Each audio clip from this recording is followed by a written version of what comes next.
हाँ तो प्यारे बच्चों, एक बार फिर सभी का स्वागत करते हैं हमारे और आपके इस प्यारे चैनल जय महादेव विद्याकुल पर। और बच्चों, हम लोग चैप्टर 2 पढ़ रहे थे। चैप्टर 2 स्थिर वैद्युत विभव एवं धारिता। उसके 2 वीडियोस में हम लोगों ने बहुत सारी चीजों को सीखा है। आज उसके आगे हम लोग पढ़ने वाले हैं। आज सबसे पहले हम लोग एक छोटी सी चीज समझने वाले हैं, इलेक्ट्रॉन वोल्ट क्या होता है। आराम से नोट्स बनाना स्टार्ट करें, कॉपी पेन लेके बैठे, क्योंकि दुनिया की सबसे प्यारी नोट्स वही होती है जो तुम लोग खुद से बनाते हो। तो नोट्स बनाना शुरू करो, कॉपी पेन लेके बैठो और आज का लेक्चर हम लोग शुरू करते हैं। सबसे पहले बच्चों समझेंगे इलेक्ट्रॉन वोल्ट क्या है। इलेक्ट्रॉन वोल्ट, देखो इलेक्ट्रॉन वोल्ट क्या होता है, ये एक ऊर्जा का छोटा मात्रक है। हमारे पास जो कण है, इलेक्ट्रॉन, प्रोटॉन, न्यूट्रॉन, इन सारे कणों के क्या होते हैं, द्रव्यमान बहुत कम होते हैं। द्रव्यमान बहुत कम होने के कारण इनकी जो ऊर्जा होती है वो भी बहुत कम होती है। तो इलेक्ट्रॉन वोल्ट क्या है, ऊर्जा का एक मात्रक है जिससे हम छोटे छोटे कणों की ऊर्जा मापने का काम करते हैं। ठीक है, तो उसको आप इस तरह से लिख सकते हैं, electron, proton, neutron, electron, proton, neutron आदि जैसे कणों की, आदि जैसे कणों की, जैसे कणों के द्रव्यमान बहुत कम होते हैं, के द्रव्यमान बहुत कम होते हैं, कम होते हैं। अतः इनकी ऊर्जा भी कम होती है। इनकी ऊर्जा भी क्या होती है, कम होती है, कम होती है। इन कणों की ऊर्जा मापने के लिए, ऊर्जा मापने के लिए सबसे छोटा मात्रक, सबसे छोटा मात्रक इलेक्ट्रॉन वोल्ट होता है। क्या होता है बच्चे, बताओ, इलेक्ट्रॉन वोल्ट होता है। तो इलेक्ट्रॉन वोल्ट क्या है, ऊर्जा मापने का एक छोटा मात्रक है जिससे हम इलेक्ट्रॉन, प्रोटॉन, न्यूट्रॉन जैसे कणों की क्या करते हैं, ऊर्जा को मापते हैं। ठीक है, अच्छा एक पॉइंट नीचे लिख लेना, इलेक्ट्रॉन वोल्ट ऊर्जा का सबसे छोटा मात्रक है। इलेक्ट्रॉन वोल्ट ऊर्जा का सबसे छोटा मात्रक है। क्या है, सबसे छोटा मात्रक है। बेटा नोट्स बनाते रहना, ठीक है। दूसरा पॉइंट, इलेक्ट्रॉन वोल्ट को हम लोग, इलेक्ट्रॉन वोल्ट को ऐसे ईवी से प्रदर्शित करते हैं, से प्रदर्शित करते हैं। ठीक है, चलो इतना नोट करो, फिर आगे बढ़ते हैं। और एक चीज बता दे बच्चा, ये किसी पद्धति में नहीं है, याद रखना। एमकेएस सीजीएस में किसी पद्धति में नहीं है, किसी पद्धति में नहीं है। ठीक, आराम से चीजों को नोट करते रहो, आगे बढ़ते चलो। ठीक, अच्छा ये तो समझने वाली बात है। इलेक्ट्रॉन वोल्ट की परिभाषा क्या होगी, इसकी परिभाषा क्या होगी? तो परिभाषा इसकी ये होती कि अगर हम एक इलेक्ट्रॉन ले लें, एक इलेक्ट्रॉन को अगर हम 1 वोल्ट का विभव दें, एक इलेक्ट्रॉन को 1 वोल्ट का विभव दें। आपको पढ़ाया गया था कि अगर किसी आवेश को विभव देते हैं तो उसको ऊर्जा मिलती है। तो ये जो भी ऊर्जा प्राप्त करेगा, ये इलेक्ट्रॉन जो भी ऊर्जा प्राप्त करेगा, ठीक है, उसी ऊर्जा को हम क्या कहते हैं, 1 इलेक्ट्रॉन वोल्ट कहते हैं। मतलब आप कह सकते हो कि एक इलेक्ट्रॉन को 1 वोल्ट विभव देने पर, एक इलेक्ट्रॉन ले लो, 1 वोल्ट विभव दे दो, देने पर प्राप्त ऊर्जा इलेक्ट्रॉन वोल्ट कहलाती है। क्या कहलाती है बताओ, इलेक्ट्रॉन वोल्ट कहलाती है। ठीक, एक इलेक्ट्रॉन को 1 वोल्ट का विभव दे दो, जो ऊर्जा प्राप्त करेगा उसको हम क्या कहेंगे, इलेक्ट्रॉन। आराम से समझना। अब इसको हम कैसे निकाल सकते हैं, कितना होता है इसका मान। W बराबर बच्चों हम लोग फॉर्मूला पढ़ते हैं V इंटू क्यू। हमने कहा 1 इलेक्ट्रॉन होगा, यानी आवेश 1 इलेक्ट्रॉन के बराबर कितना होता, 1.6 10 की पावर माइनस 19 कूलम। ठीक, विभव कितना होगा, ये भी 1 वोल्ट के बराबर होगा, विभव भी कितना होगा, 1 वोल्ट के बराबर। तो W बराबर हो जाएगा 1 इंटू 1.6 10 की पावर माइनस 19। आराम से इसको सॉल्व करो, कितना आ जाएगा, 1.6 10 की पावर माइनस 19। और यही ऊर्जा क्या कहलाएगी, इलेक्ट्रॉन वोल्ट कहलाएगी।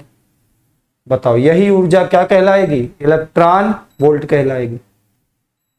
ठीक, तो मतलब हम कह सकते हैं 1 electron volt is equal to 1.6 10 की पावर माइनस 19 कूलम। 1.6 10 की पावर माइनस 19 कूलम। ठीक है, इतना नोट कर ले तो इलेक्ट्रॉन वोल्ट आपके अच्छे समझ में आ गया होगा। बच्चों नोट्स खुद से बनाते रहा करो, इसलिए मैं कभी भी प्रेजेंटेशन बनवा के नहीं लाता। मुझे तुम्हें वो फील देना जो आप लोग अपने अच्छे अच्छे कोचिंगों में पाते हो, मतलब अच्छी खासी फीस दे के पाते हैं बच्चे। ठीक है, वो भी तुम्हें फ्री में देना है। तो इसलिए मैं कभी भी प्रेजेंटेशन बनवा के नहीं लाता। मुझे लगता है मैं लिख लिख के पढ़ाऊंगा और मेरे बच्चे लिख लिख के नोट्स बनाएंगे और वो पढ़ते जाएंगे, हम पढ़ाते जाएंगे। ठीक है, तो इसलिए आप लोग भी मेरे तरह ही लिखते रहा करो। ठीक, इतना नोट कर लो, फिर आगे बढ़ते हैं। चलो, हो गया, आगे बढ़ते हैं। अब एक बच्चा कॉन्सेप्ट बताने वाले हैं जिसपे केवल और केवल न्यूमेरिकल आते हैं। किस तरह का कॉन्सेप्ट है समझो। पहले हेडिंग लगा लोगे, n समान रूप से आवेशित, समान रूप से आवेशित बूंदों को मिलाकर, आवेशित बूंदों को, क्या हो रहा है तुझको आज, चक्कर उक्कर आ रहा क्या, बूंदों को मिलाकर बड़ी बूंद बनाने पर, बड़ी बूंद बनाने पर विभव, बनाने पर विभव। क्या करने वाले हैं, हमारे पास छोटी छोटी बूंदें होंगी, n बूंदें होंगी, उन सभी बूंदों को मिला देंगे और एक बड़ा सा बूंदा बनाएंगे। बस छोटी छोटी बूंदों को मिलाओगे तो एक बड़ा सा बूंदा बनेगा। उस बूंदा का विभव क्या होगा ये पता करना। चलो समझो, जैसे मान लो हमारे पास छोटी छोटी प्यारी प्यारी, छोटी छोटी प्यारी प्यारी, छोटी छोटी प्यारी प्यारी n बूंदे हैं। कितनी बूंदे हैं, n बूंदे। प्रत्येक बूंद का आवेश Q है और इसकी त्रिज्या स्मॉल r है। प्रत्येक बूंद का आवेश Q है और त्रिज्या स्मॉल है। इन सभी बूंदों को हमने मिला करके एक बड़ा सा बूंदा बना दिया जिसकी त्रिज्या बताओ कितनी है, कैपिटल R है। अच्छा, एक बूंद का आवेश स्मॉल q है तो n बूंदे होंगी तो कितना आवेश बनेगा, n q बन जाएगा। नहीं समझे? अगर एक बूंद का q है तो 5 बूंदों का 5q हो जाएगा। अगर एक बूंद का q है तो n बूंदों का nq हो जाएगा। तो जो बड़ी बूंद बनेगी उसका आवेश कितना हो जाएगा, n। हमें मान लो इस छोटी बूंद का विभव दिया हो, ये क्या हो, दिया हो, ठीक है, तो बड़ी बूंद का विभव क्या होगा ये पता करने चले हैं। मेरी राइटिंग समझ में आ रही है? मैंने कहा छोटी बूंद का विभव तुम्हें दिया हो तो बड़ी बूंद का विभव क्या होगा ये पता करेंगे। ठीक है, आपको पता है ज्योमेट्री में आप लोग पढ़ते हैं कि जब छोटी छोटी बूंदों को मिलाकर एक बड़ा बूंदा बनाएंगे तो इन सभी बूंदों का आयतन एक बड़ी बूंद के आयतन के बराबर होगा। यहां पर हमें पता n छोटी बूंदों का आयतन, n छोटी बूंदों का आयतन किसके बराबर होगा, एक बड़ी बूंद के आयतन के बराबर। किसके बराबर होगा बताओ, बड़ी बूंद के आयतन के बराबर होगा। बताओ भैया एक छोटी बूंद का आयतन क्या होता, 4/3 पाई r क्यूब। क्या होगा, त्रिज्या स्मॉल r है तो क्या हो जाएगा 4/3 पाई आर क्यूब। एन बूंदों की बात है तो मल्टीप्लाई बाई एन कर देते हैं। बड़ी बूंद की त्रिज्या बच्चा कितनी है कैपिटल आर, तो इसका आयतन क्या हो जाएगा 4/3 pi capital R cube. 4/3 pi से 4/3 पाई कैंसिल हो, कितना आया N R cube equals to capital R cube आ गया ना। अगर यहां से हम कैपिटल आर का मान निकाले, आराम समझना, पावर 3 है इस साइड ले आएंगे, एन आर क्यूब की पावर क्या हो जाएगी 1/3, मतलब कैपिटल आर का जो मान आएगा वो आएगा एन की power 1/3 into r, equation number 1। भाई आर की पावर 3 है, पावर 1/3 है, पावर का पावर मल्टीप्लाई तो क्या हो जाएगा एन की पावर 1/3 इंटू स्मॉल। आई बात समझ में? चलो अच्छा, एक छोटी बूंद का विभव हमने कहा आपको दिया है, बड़ी बूंद का ज्ञात करना है। एक बात बताओ, छोटी बूंद का विभव होगा कितना? छोटी बूंद का विभव होगा सर 1/4 पाई एप्सिलॉन नॉट, आवेश क्यू है और त्रिज्या स्मॉल आर है, इक्वेशन नंबर 2। आपको क्या निकालना है? बड़ी बूंद का विभव निकालना है। आराम से समझो, अगर मान लो आप यहां से बड़ी बूंद का विभव निकालने चले हो तो क्या हो जाएगा 1/4 पाई एप्सिलॉन नॉट। आवेश कितना है बड़ी बूंद पर बच्चे एन क्यू, और त्रिज्या क्या है कैपिटल आर। आवेश कितना एन क्यू और त्रिज्या क्या है कैपिटल आर। भाई किसी भी आवेशित गोले का विभव क्या बताया गया था 1/4 pi epsilon naught q by r ना, तो आवेश एन क्यू और त्रिज्या कैपिटल आर।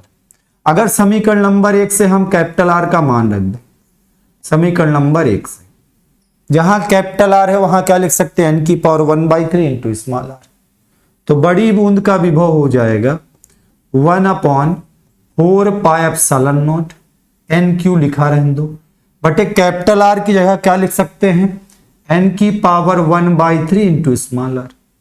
ये वाला ऊपर चला जाएगा, तो बड़ी बूंद का विभव हो जाएगा एन की पावर, देखो ऊपर 1 है और नीचे का 1/3 माइनस में हो जाएगा, इंटू बचेगा 1/4 pi epsilon naught q by small r. ये क्या लिखा है? ये क्या लिखा है भैया? छोटी बूंद का विभव है 1/4 pi epsilon naught q by small are.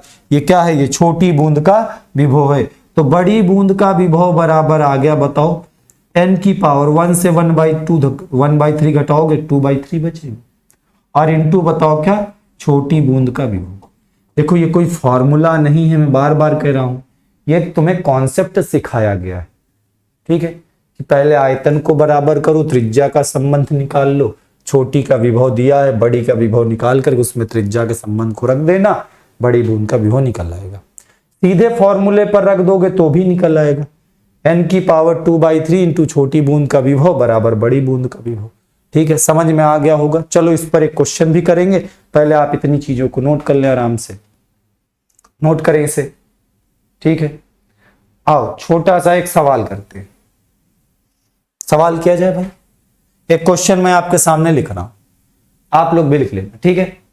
सवाल हमारा यह है कि 125 एक समान रूप से आवेशित, क्वेश्चन में लिख रहा हूं 125 एक समान रूप से आवेशित, एक समान रूप से आवेशित, एक समान रूप से आवेशित, आवेशित, एक तो ये बोर्ड अगवाए रहता है भैया, क्या बताएं इसको, चाहे जितने प्यार से इसमें लिखो इसको दिक्कत होती रहती है।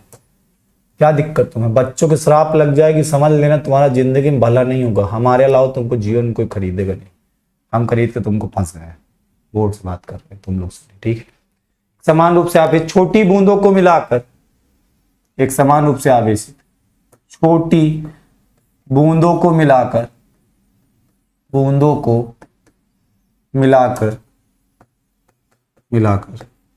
एक बड़ी बूंद बनाई जाती है, एक बड़ी बूंद बनाई जाती है, बनाई जाती है, ठीक है। आगे सवाल लिख रहा है बच्चे, प्रत्येक छोटी बूंद का विभव 10 वोल्ट हो, प्रत्येक छोटी बूंद का विभव, बूंद का विभव 10 वोल्ट हो, 10 वोल्ट हो तो बड़ी बूंद का विभव बताओ, बड़ी बूंद का विभव बताओ, ये सवाल है। ठीक, कह रहा अगर हमारे पास 125 छोटी छोटी बूंदें हों जिसमें से प्रत्येक का विभव 10 वोल्ट हो, सबको मिलाकर के एक बड़ी बूंद बनाई, तो उस बड़ी बूंद का विभव क्या होगा। आराम से सवाल को समझना। यहां मान लेते हैं कि जो छोटी छोटी बूंदें हैं 125 बूंदें, कितनी हैं 125 बूंदें। सर क्यों चूतिया बना रहे हैं, ये तो 8 बूंदें हैं बेटा, मानने में क्या जाता है। इसकी त्रिज्या मान लेते स्मॉल, बड़ी बूंद जो बनाई गई मान लो उसकी त्रिज्या है कैपिटल। ज्योमेट्री क्या कहती है कि 125 बूंदों का आयतन बराबर एक बड़ी बूंद का आयतन। ऐसे 125 छोटी बूंदों का आयतन, छोटी बूंदों का, आपको फॉर्मूला नहीं आता, मैं बार बार कह रहा हूं, तरीका समझो। उसी तरीके से जैसे हमने फॉर्मूला डिराइव किया उसी तरह सवाल भी लगाएंगे। 125 छोटी बूंदों का आयतन बराबर बड़ी बूंद का आयतन, बराबर क्या हो जाएगा बताओ, बड़ी बूंद का आयतन। यहां पे बताओ एक छोटी बूंद का आयतन होगा 4/3 पाई स्मॉल आर क्यूब। 125 बूंदों की बात है तो मल्टीप्लाई बाई 125 कर दें। एक बड़ी बूंद की त्रिज्या कैपिटल आर है तो इसका आयतन क्या हो जाएगा 4/3 pi capital R cube. 4/3 pi से 4/3 पाई कट गया। कैपिटल आर क्यूब की वैल्यू कितनी आएगी 125 स्मॉल आर क्यूब। अब कैपिटल आर का हम यहां से मान निकाल लेते, कितना आएगा 5 आर के बराबर। क्वेश्चन नंबर, आपको छोटी बूंद का विभव दिया गया, बताओ कितने वोल्ट 10 वोल्ट। छोटी बूंद का विभव दिया गया, बताओ कितने वोल्ट बच्चे 10 वोल्ट।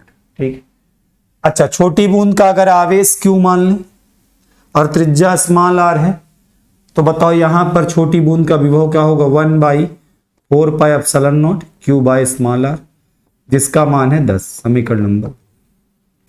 अगर हम बड़ी बूंद का विभव निकालें तो यहां पे समझो 125 बूंदें थी, प्रत्येक का आवेश क्यू था, हमने मिलाकर बड़ी बूंद बनाई तो इसका आवेश कितना हो जाएगा 125 क्यू के बराबर।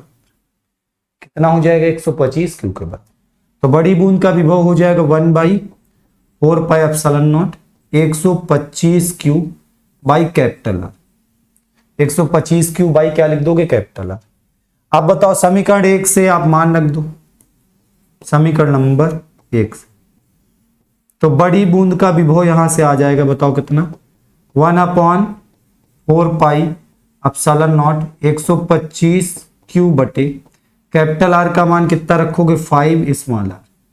5 से काट दो कितना है 25 बार कट गया ना। तो बड़ी बूंद का विभव कितना आ गया, बड़ी बूंद का विभव आ गया, ये 25 बाहर कर लेते हैं, ये आ गया 25 गुणते 1/4 pi epsilon naught q by small r. 1/4 pi epsilon naught q by small r, ये वैल्यू है बच्चे किसकी, ये वैल्यू है छोटी बूंद के विभव का, जिसका मान कितना है 10। तो समीकरण नंबर 2 से, समीकरण नंबर 2 से हम ये वैल्यू रख देंगे, बताओ कितना 10। तो बड़ी बूंद का विभव कितना आ जाएगा 25 गुणते 10, यानी कितना आ गया बताओ, बड़ी बूंद का विभव आ गया 250 वोल्ट। कितना आ गया 250, 250 वोल्ट विभव। अब अगर इसी फॉर्मूले को हम सीधे फॉर्मूला बेस्ड लगाते हैं, सीधे फॉर्मूला बेस लगाएं तो क्या होगा। तो बच्चे हमने फॉर्मूला पढ़ा है कि बड़ी बूंद का जो विभव होता है वो n की पावर 2/3 इंटू छोटी बूंद के विभव के बराबर होता है। आपको सवाल में दिया था कि 125 बूंदें हैं जिसमें से प्रत्येक का विभव 10 वोल्ट है। ठीक है, प्रत्येक का विभव 10 वोल्ट है और संख्या कितनी थी 125। ठीक है, चलो आ जाओ। वी बड़ी बूंद का विभव निकालना है हम लोग, बराबर n की जगह 125 की पावर में 2/3 रख देंगे इंटू छोटी बूंद का विभव, बताओ बच्चे कितना है, छोटी बूंद का विभव कितना है 10। 125 की पावर 2/3 बच्चा, इसे हम 5 की पावर 3 की पावर 2/3 है तो ये 3 3 कैंसिल हो जाएगा, उड़ते 10। 5 का स्क्वायर 25 गुणते 10। बताओ छोटी बूंद का विभव कितना आ गया? 250 वोल्ट। छोटी बूंद का विभव कितना, बड़ी बूंद का, सॉरी, बड़ी बूंद का विभव कितना आ गया? 250 वोल्ट के। बताओ सवाल समझ में आए कि नहीं? लेकिन ये फॉर्मूला कहां तुम्हें याद रहेगा? कहां तुम्हें ये फॉर्मूला याद रहेगा? हाँ, कॉन्सेप्ट आपके दिमाग में हो सकता है कि छोटी बूंदों को मिला के बड़ी बूंद बनाए हैं, तो छोटी बूंद का आयतन बराबर बड़ी बूंद का आयतन, छोटी बूंद का विभव दिया है, बड़ी बूंद का निकल आएगा। नोट कर लें इसे, फिर आगे बढ़ते हैं। हो गया भाई सबका? चलो अगली चीज अब हम लोग समझने वाले हैं, अगली चीज हम लोग समझने वाले हैं, विभवांतर क्या होता है। हेटिंग लगाओगे विभवांतर, विभवांतर जिसको आप कहते हो पोटेंशियल डिफरेंस। पोटेंशियल डिफरेंस बेटा नाम से ही समझ में आता है, विभवों का अंतर इज कॉल्ड विभवांतर। ठीक है, कितनी प्यारी है। मतलब आप कह सकते हैं किसी वैद्युत क्षेत्र में दो बिंदुओं के बीच विभव के अंतर को क्या कहते हैं? विभवांतर कहते हैं। ऐसे कह सकते हो किसी वैद्युत क्षेत्र में, किसी वैद्युत क्षेत्र में, वैद्युत क्षेत्र में, क्षेत्र में दो बिंदुओं के बीच के क्षेत्र में दो बिंदुओं में दो बिंदुओं के बीच विभव के अंतर को, विभव के अंतर को विभवांतर कहते हैं। दो बिंदुओं के बीच विभव के अंतर को क्या कहते हैं? विभवांतर कहते हैं। बताओ समझ में आया विभवांतर क्या है? विभवों का क्या है? विभवों का अंतर। एक पॉइंट समझ में आया, नोट करते रहो। आपको बता दे विभवांतर को विभवांतर के साथ साथ वोल्टता भी कहा जाता है। याद रखना, इस पॉइंट को कहीं नोट करके लिख लो। विभवांतर को वोल्टता भी कहते हैं। क्या कहते हैं बच्चे? वोल्टता भी कहते हैं। नेक्स्ट पॉइंट में आराम से बातों को समझना, आराम से। मान लो एक समान वैद्युत क्षेत्र ई है, एक समान वैद्युत क्षेत्र क्या है? ई है, जहां पर एक पॉइंट है ए, ठीक है, और एक पॉइंट है बी। ए का पोटेंशियल मान लेते हैं वीए है और बी का पोटेंशियल मान लेते हैं वीबी। हमारे पास एक परीक्षण धनावेश क्यू नॉट है जिसको हम बी से ए पर लाते हैं, जिसको हम बी से कहां लाते हैं? ए पर लाते हैं। फिर से मेरी बात को समझना, दो बिंदु हैं ए और बी। ए का विभव है वीए, बी का विभव है वीबी। हम एक परीक्षण आवेश क्यू नॉट को बी से ए तक लाते हैं और यहां पर वीए बड़ा है, बताओ किससे? वीबी से। वीए बड़ा है किससे? वीबी से। बताओ समझ में बात आई? ठीक, तो यहां पे लिखना चाहो तो माना होना लिख लेना कि माना एक समान वैद्युत क्षेत्र ही है जहां पर दो बिंदु ए और बी हैं। किसी परीक्षण धनावेश क्यू नॉट को बिंदु बी से ए तक लाने में किया गया कार्य मान लो डब्ल्यू। किया गया कार्य मान लो क्या है? डब्ल्यू। अब बताओ फॉर्मूला तुम लोग क्या पढ़ते हो? V बराबर डब्ल्यू बाई क्यू नॉट। आप लोग पढ़ते हो V बराबर डब्ल्यू बाई क्यू। तो यहां V क्या हो जाएगा? VA minus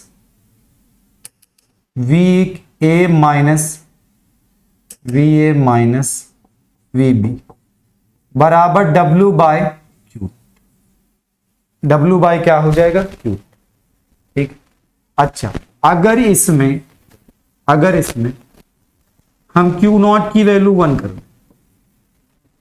1 coulomb, Q not को 1 कूलम कर, तो बताओ VA माइनस VB बराबर क्या हो जाएगा? केवल W।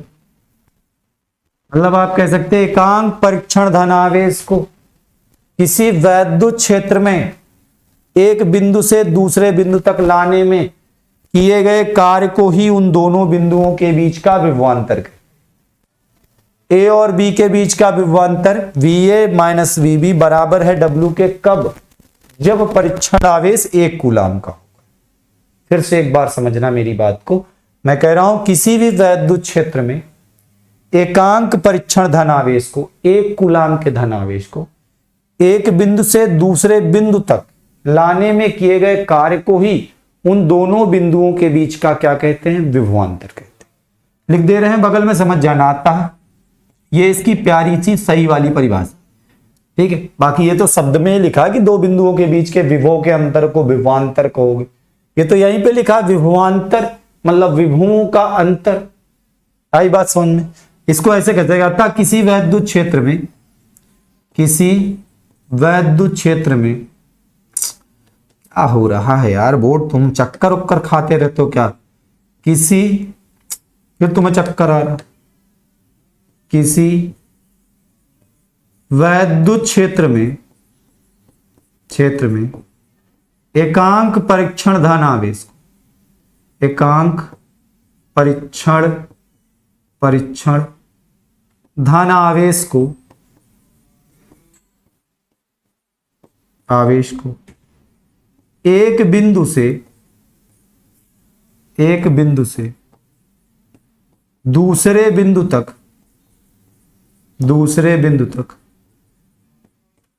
लाने में किए गए कार्य को उन बिंदुओं के बीच का विभवांतर कहते हैं। उन बिंदुओं के बीच का विभवांतर कहते हैं। विभवांतर कहते, ये हो जाएगी विभवांतर की सही वाली परिभाषा। ठीक है, चलो क्लियर है इतना? आगे बढ़े। ठीक, आगे बढ़ा जाए भाई।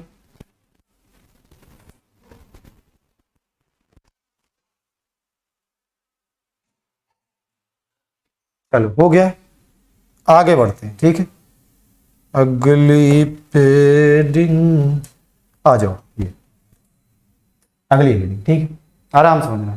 देखो आपको फॉर्मूला क्या मिला है? VA माइनस VB बराबर W/Q0। तो W बराबर क्या आ गया?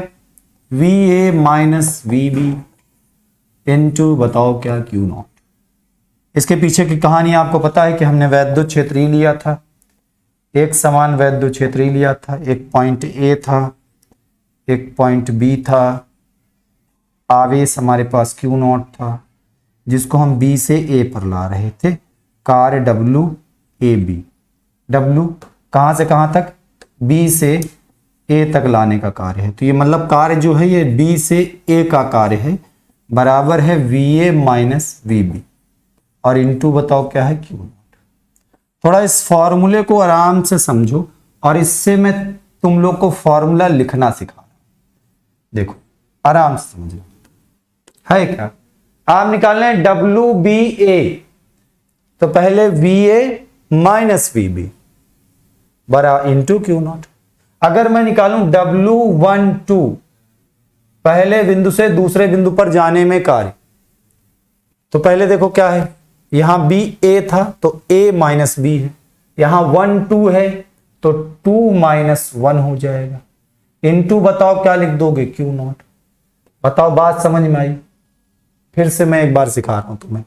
हमें निकालना W23। W23 का मतलब दूसरे बिंदु से तीसरे बिंदु में लाने में किया गया कार्य। B से A तक लाने में कार्य है A का विभव माइनस B का विभव इंटू Q0। तो भैया 2 से 3 में लाने का विभव कार्य हो जाएगा 3 का विभव माइनस 2 का विभव इंटू बताओ Q0। ये हो जाएगा W2। आई बात समझ? ABCD की भाषा में अगर आप समझना चाहें, जैसे मान लो मैंने कहा WPQ बताओ, P से Q में लाने में किया गया कार्य, तो हम क्या करेंगे? Q के विभव से P के विभव को घटाएंगे और इंटू Q0 लगाएंगे। ये इस तरह से बना सकते हैं। ठीक, समझ में आया फॉर्मूला बनाना? नोट कर लो बच्चों फटाफट, फिर आगे बढ़ते। ठीक, जल्दी जल्दी आप इसे नोट करेंगे और फिर आगे बढ़ेंगे। ठीक, आगे बढ़ते। एक पॉइंट और समझोगे भाई, हमने पढ़ा WB बराबर, सॉरी WBA था, WBA बराबर हमने पढ़ा A का विभव माइनस B का विभव इंटू Q नॉट। ठीक है, अगर मान लो कभी A का विभव और B का विभव दोनों बराबर है, हमने क्या कहा, A का विभव और B का विभव दोनों बराबर है, तो क्या हो जाएगा, WBA बराबर हो जाएगा VA माइनस VB, दोनों बराबर हैं तो इसका मतलब दोनों कैंसिल आउट हो जाएंगे इंटू Q नॉट। तो WBA बराबर क्या आ जाएगा बच्चों, 0 आ। मतलब अगर दो बिंदुओं के बीच विभव समान है तो उनके बीच किसी आवेश को ले जाने में किया गया कार्य शून्य होगा। ठीक है, लिख दीजिएगा, नीचे आता है दो समान विभव वाले बिंदुओं के बीच, समान विभव वाले बिंदुओं के बीच, समान विभव वाले बिंदुओं के बीच आवेश को ले जाने में किया गया कार्य शून्य होता है, किया गया कार्य शून्य होता है, किया गया कार्य क्या होता है, शून्य होता है। आई बात समझ में? नोट कर लें बेटा फटाफट, पॉइंट नोट करते रहें। ठीक है, जहां ना समझ में आए बताना। ठीक, इतनी चीजें क्लियर हुई, आगे बढ़ें, बढ़ते चलें। ठीक, नेक्स्ट हेडिंग लगाओगे समविभव पृष्ठ। अगली हेडिंग आप लोग आओगे समविभव पृष्ठ, इक्विपोटेंशियल सरफेस। समविभव पृष्ठ, इक्विपोटेंशियल सरफेस। समविभव पृष्ठ क्या होता है, इक्विपोटेंशियल सरफेस क्या। बच्चा मान लो एक तुम्हारे पास आवेश Q है, क्या है, एक आवेश Q है, और इस आवेश Q के चारों ओर, इस आवेश Q के चारों ओर आप R त्रिज्या का एक गोला बने, R त्रिज्या का एक गोला बने। तो गोले के चाहे हम इस बिंदु पर लें तो विभव का मान 1/4πε0 Q/R होगा, चाहे हम इस बिंदु पर लें तो भी विभव का मान 1/4πε0 Q/R होगा, चाहे हम इस बिंदु पर लें तो भी विभव का मान 1/4πε0 Q/R होगा। तो ऐसी पृष्ठ, ऐसा पृष्ठ जिसके प्रत्येक बिंदु पर विभव का मान समान होता है, ऐसे पृष्ठ को हम कहते हैं समविभव पृष्ठ। क्या कहेंगे, समविभव पृष्ठ। बहुत सिंपल सी परिभाषा इसकी हम लिख सकते हैं, ऐसा पृष्ठ, ऐसा पृष्ठ, ऐसा पृष्ठ जिसके प्रत्येक बिंदु पर विभव समान हो, जिसके प्रत्येक बिंदु पर विभव समान हो, विभव प्रत्येक बिंदु पर क्या हो, प्रत्येक बिंदु पर विभव समान हो, क्या हो, प्रत्येक बिंदु पर विभव समान हो, उसे समविभव पृष्ठ कहते हैं। समविभव पृष्ठ कहते हैं। समझ में आई समविभव पृष्ठ क्या है? ऐसा पृष्ठ जिसके प्रत्येक बिंदु पर विभव समान हो उसे समविभव पृष्ठ कहते हैं। जैसे हमने अभी आपको एग्जांपल दिखाया, किसी भी आवेशित गोले का पृष्ठ, आवेशित गोले का। अब एक चीज जो एग्जाम में हमेशा आती है, पूछा जाता है समविभव पृष्ठ के गुण बताओ। क्या पूछा जाएगा? समविभव पृष्ठ के गुण। तो इसके गुणों को एक एक करके समझेंगे, आराम से समझना, बहुत ही प्यार से समझ में आएगा। समविभव पृष्ठ का गुण नंबर 1, पहला गुण क्या है कि बच्चे समविभव पृष्ठ में, ठीक है, समविभव पृष्ठ में किसी आवेश को एक स्थान से दूसरे स्थान तक ले जाने में किया गया कार्य शून्य होता है। मेरे भाई, मेरे बंधु, मेरे सखा, इधर समझो ये आवेश Q है, आवेश के चारों ओर आपने ये एक समविभव पृष्ठ बनाया, ठीक है। मान लो एक त्रिज्या ले ली R, और यहाँ पे ये पॉइंट नंबर 1 है, ये पॉइंट नंबर 2 है, ठीक है। तो अगर मान लो हम किसी आवेश को पॉइंट 1 से पॉइंट 2 पर ले जाते हैं, एक आवेश Q0 है जिसको हम 1 से 2 पर ले जाते हैं, तो 1 से 2 तक ले जाने में किया गया जो कार्य होगा वो होगा 2 का विभव माइनस 1 का विभव इंटू Q0। अब आराम से समझो, हमने कहा ये समविभव पृष्ठ है, मतलब जो विभव यहां का वही विभव यहां का, क्योंकि V1 बराबर है बताओ किसके, V2 के। और अगर ये दोनों बराबर हैं तो W12 कितना हो जाएगा, 0 के बराबर। इसका मतलब हुआ कि समविभव पृष्ठ में एक बिंदु से दूसरे बिंदु तक किसी आवेश को ले जाने में किया गया कार्य शून्य होता है। पहला गुण आप इसका लिखेंगे, समविभव पृष्ठ में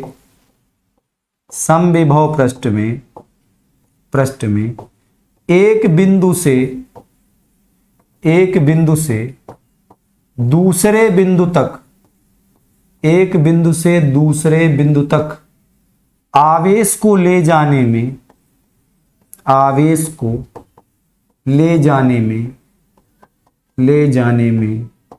किया गया कार्य शून्य होता है।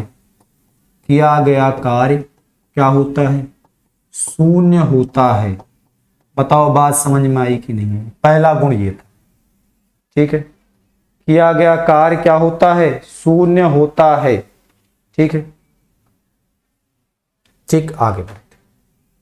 अगली चीज, दूसरा पॉइंट, बेटा मान लो एक आवेश है, इसका एक समविभव पृष्ठ हमने ये बनाया, दूसरा समविभव पृष्ठ ये बनाया। ये बता रहे हैं कि दो समविभव पृष्ठ कभी एक दूसरे को काट नहीं सकते, क्योंकि अगर मान लो ये वाला समविभव पृष्ठ ऐसे जाता तो भाई ये समविभव पृष्ठ का विभव कुछ अलग होगा और इसका विभव कुछ अलग होगा।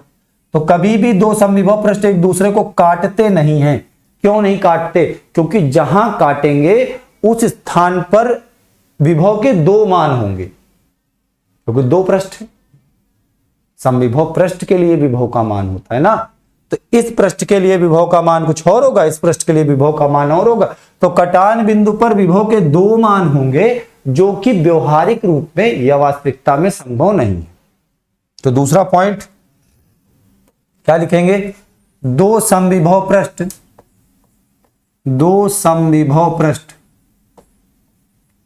एक दूसरे को कभी काटते नहीं है, काटते नहीं। क्यों नहीं काटते, ये भी अगर आप लिखना चाहो तो लिख सकते हो, क्योंकि कटान बिंदु पर विभव के दो मान होंगे जो कि वास्तविकता में संभव नहीं है। ठीक है, एक दूसरे को काटेंगे तो उभयनिष्ठ बिंदु पर दो मान होंगे जो संभव नहीं है। लिख सकते हो, अच्छा लिख देते हैं। यदि समविभव पृष्ठ एक दूसरे को काटते हैं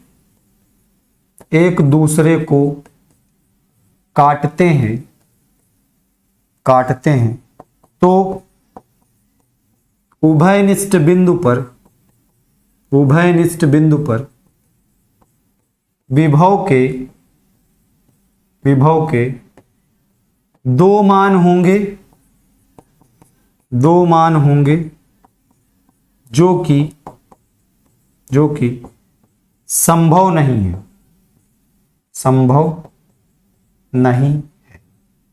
बताओ, इतनी बातें समझ में आई सब लोगों को? तो ये समविभव पृष्ठ के गुण हो जाएंगे। ठीक, और इसके गुणों की बात करें सर? बिल्कुल सर।